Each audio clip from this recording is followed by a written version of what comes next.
आज की बात। स्वागत। आप जानते हैं कि आज की बात में इस समय हम लोग विशुद्धि मार्ग को समझने का प्रयास कर रहे हैं।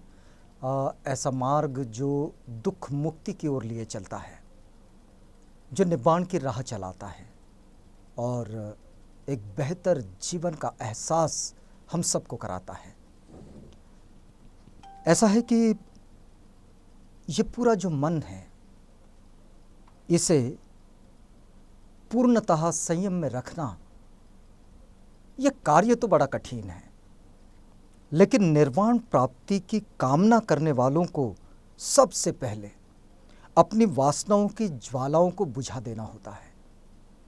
मतलब आसक्ति की जितनी ये आग है, उसे पहले बुझा देना होता है, क्योंकि दुखों का मूल तो यही है। और वासना एक जलती हुई आग है। निब्बाण प्राप्ति की कामना रखने वालों को वासना की आग से बचे रहना चाहिए, बिल्कुल उसी तरह जिस तरह कोई किसान जब घास के बोझ को इकट्ठा करके चलता है तो वो हमेशा इस बात से सावधान होता है कि आग की चिंगारी कहीं उस घास में ना लग जाए। तो हमें जीवन यापन करते हुए इन चीज़ों पर बड़ा ध्यान रखना होता है। हमारी स्मृति को हमेशा जागरूक रखना होता है कि वो कौन सी चीज़ें हैं जिनके कारण हमारे जीवन में दुख उत्पन्न होता है। ये वो जो आग पैदा करने वाली चीज़ें हैं, उनसे हमें बचना होता है।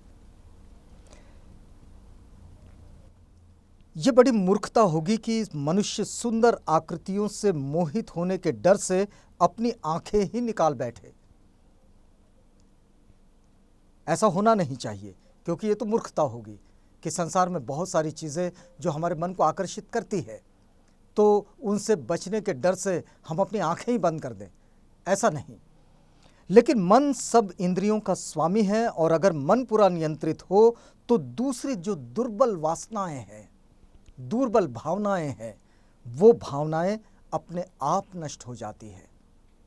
और निर्वाण के पथ का अनुसरण करना भले ही कठिन हो, लेकिन उस पथ पर चलने का मन हो ना हो, तब भी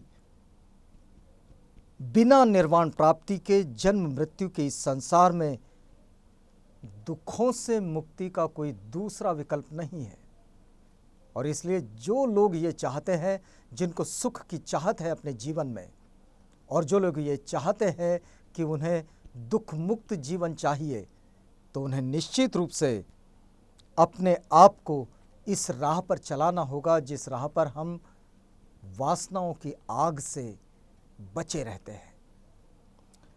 निर्वाण के पथ का अनुसरण करना बैल के भारी बोझ पीठ पर लेकर कीचड़ से भरे खेत से होकर चलने के समान है। और यदि बैल दूसरी बातों की ओर ध्यान दिए बिना अपनी सारी शक्ति लगाकर चलता रहे तो कीचड़ पार कर सकेगा और विश्राम भी ले सकेगा। लेकिन अगर उसका चित्त अनियंत्रित है, असंयमित है, वो कहीं दूसरी ओर चल रहा है, दूसरी ओर देख रहा है, तो निश्चित रूप से उसकी ताकत वहाँ नहीं लगेगी जहाँ उसको कीचड़ से बैलगाड़ी को पार करना है। वो फंस जाएगी बैलगाड़ी। और अक्सर हमारे जीवन में ऐसा ही होता है कि हम अपने चित्त को एक साथ बहुत सारी चीज़ों में लगा लेते हैं और फिर किसी एक मकसद पर कॉन्सेंट्रेट नहीं हो पाते हैं। किसी एक मकसद पर कॉन्सेंट्रेट होने के लिए चित्त का पूरा केंद्रीकरण उस एक विषय पर होना चाहिए। और निश्चित रूप से अगर ऐसा होता है तो हमारे चित्त की सारी शक्ति और सारी क्षमताएं उसके साथ जुड़ जाती है और निश्चित रूप से सफलताएं वहीं से आती है। अक्सर हम लोग ये आक्षेप धरते हैं, कंप्लेंट करते हैं कि भाई मैं इतना प्रयास करने के बावजूद भी मुझे सफलता नहीं मिलती। हर बार हम लोग अपने आसपास की चीज़ों पर बड़ा दोष धरते हैं कि ये ऐसा हो गया इसलिए मैं सफल नहीं हो पाया, वो फलां वैसे घटना घटित हो गई थी इसलिए मैं सफल नहीं हो पाया। लेकिन होता ये नहीं है। होता ये है कि हम अपने विज़न पर, अपने उस टारगेट पर कॉन्सेंट्रेट नहीं होते और ये कॉन्सेंट्रेशन नहीं होने के कारण हम फंस जाते हैं और फिर असफल हो जाते हैं। तो सफलताओं के चाहत में जो लोग प्रयास कर रहे हैं उनके लिए बहुत ज़रूरी है कि वे अपने चित्त को एकाग्र करें। बुद्ध और उनका धम्म में भी बाबा साहेब जब सम्यक समाधि की बात करते हैं, मतलब ये जो अष्टांगिक मार्ग का जो एक हिस्सा है, एक अंग है सम्यक समाधि, तो उसमें वो यही कहते हैं कि सम्यक समाधि का मतलब है चित्त की एकाग्रता। तो ये चित्त को एकाग्र करके हमने उस काम के प्रति अपने आप को जोड़ देना चाहिए।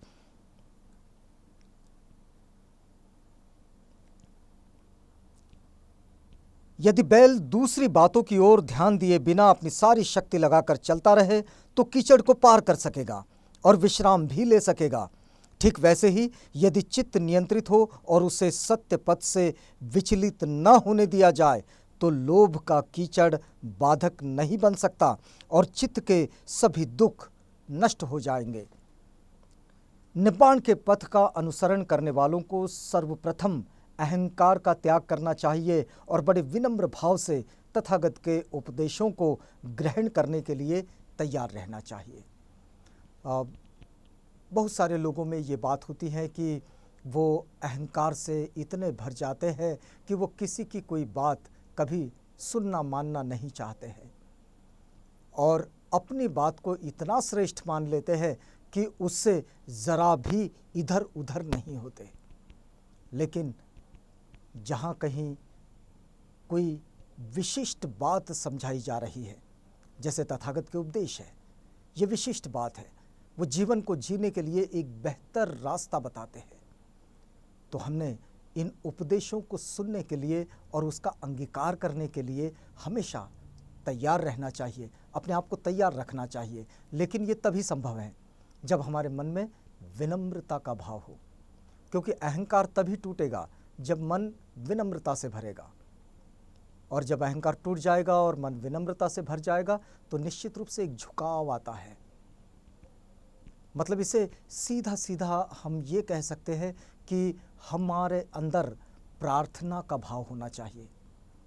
मतलब हम पहाड़ की ऊंचाई से ज़मीन की गहराई में तुरंत छलांग लगाने की तैयारी में रहने चाहिए। अगर हम पहाड़ की चोटी पर बैठकर अपने आप को सबसे ऊंचा समझने लगेंगे तो फिर बड़ी दिक्कत हो जाती है। वो कहावत तो आपको पता होगा कि अब आया ऊँट पहाड़ के नीचे। ऊँट को जब रेगिस्तान में चलता रहता है तो बड़ा मज़ा आता है, उसको लगता है कि उससे बड़ा उससे ऊंचा कोई नहीं। लेकिन जब वो हिमालय के किनारे से गुज़रता है तब उसको पता चलता है कि नहीं, उससे भी ऊंचा कुछ है। तो हम पहाड़ की ऊंचाई से सीधे ज़मीन की गहराई में छलांग लगाने की तैयारी में हमेशा होनी चाहिए। ये विनम्रता होती है। हमने अपने अहम को छोड़कर, अपने अहंकार को छोड़कर विनम्रता को झट से पकड़ लेना चाहिए। ये जो विनम्रता होती है, ये विनम्रता हमारे जीवन को बेहतर बनाने में बहुत मददगार साबित होती है। देखिए, अच्छे स्वास्थ्य का आनंद लेने के लिए, अपने परिवार को सच्चा सुख देने के लिए और सब लोगों को शांति प्रदान करने के लिए हमें सबसे पहले अपने मन को वश में कर लेना चाहिए। यदि मनुष्य अपने मन को नियंत्रित कर सकें तो उसे निर्वाण का मार्ग मिल जाएगा और सभी ज्ञान और पुण्य उसे अपने आप प्राप्त हो जाएंगे। बहुत सारे लोग प्रयास करते हैं ज्ञान और पुण्य को प्राप्त करने के लिए। इसके लिए प्रयासों की खास ज़रूरत नहीं होती है, सिर्फ अपने मन को संयमित करने की ज़रूरत होती है।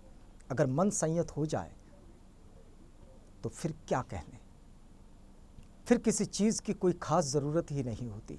मन को संयत करते साथ ही मन में मैत्री का भाव आ जाता है और मैत्री प्रेम के साथ आगे बढ़ने लगती है और सारे वितर्क और सारे विचार गिर जाते हैं और उपेक्षा का वो भाव जो अनित्यता के साथ आगे बढ़ता है, यानी कि जीवन का सच।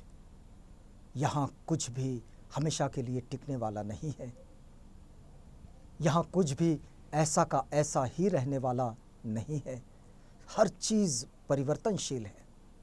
निस्संदेह ये बात जब चित्त ग्रहण कर लेता है और अपने गहराई में उसे उतार लेता है तो फिर ये जो सामान्य घटनाएं हमारे आसपास घटती रहती है, जिसके कारण हमारे अहम को ठेस पहुंचती है, हमारे अहंकार को ठेस पहुंचती है, और जिसके कारण हम अपने आप में कभी ईर्ष्या से, कभी क्रोध से, कभी द्वेष से भर जाते हैं, और बस वहीं पर मैत्री कमज़ोर पड़ जाती है, वहीं पर प्रेम का भाव कमज़ोर हो जाता है।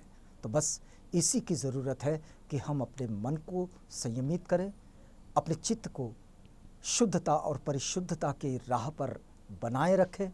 जैसा कि सारे संसार के बौद्ध ये कहते हैं, सचित्त पर्योदपणं, अपने चित्त को हमेशा शुद्धता की प्रक्रिया में बनाए रखें।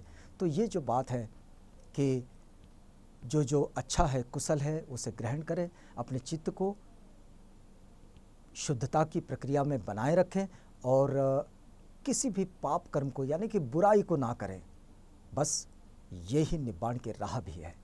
आज की बात में बस इतना ही।